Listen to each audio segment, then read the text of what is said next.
সবার জমিতে এক কান খুঁটি, আমার জমিতে 4 কান খুঁটি, আমি আছি মহাবিপদে। একটা বিষয় আসলে আমি এখানেও শেয়ার করছি। আসলে এই জায়গাত একজন চাষার জমিতে দেখা যায় যে অনেকটা বিদ্যুতের খুঁটি স্থাপন করা হয়েছে। তো এগুলো আসলে চাষা সরাইতে পারে না। এই বিদ্যুতের খুঁটি অনেক সময় দেখা যায় যে অনেকের বাড়িতে বা অনেকের জমিতে আহ, একাধিক বিদ্যুতের খুঁটি থাকে, যেগুলো আসলে অনেক অসুবিধার সম্মুখীন করিয়া দেয়। তো এই ধরনের অসুবিধার যারা সম্মুখীন হন তারা বিদ্যুতের খুঁটি কিভাবে সরাইবা, এই বিষয়টা আজকে আপনারা লগে আমি ক্লিয়ার করুন।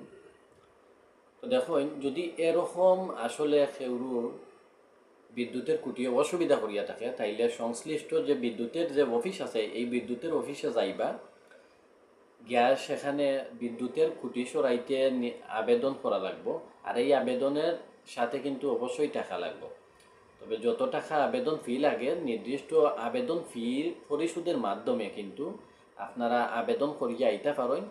আর নির্দিষ্ট একটা সময় আছে, এই নির্দিষ্ট সময়ের ভিতরে বা নির্দিষ্ট সময়ের পরে কিন্তু সংশ্লিষ্ট বিদ্যুৎ অফিস থাকি তারা কিন্তু অটোমেটিক্যালি আপনার যে বিদ্যুতের খুঁটি সরানি লাগিয়ে আবেদন করছেন সেটা কিন্তু অবশ্যই তারা সরাইয়া দিব।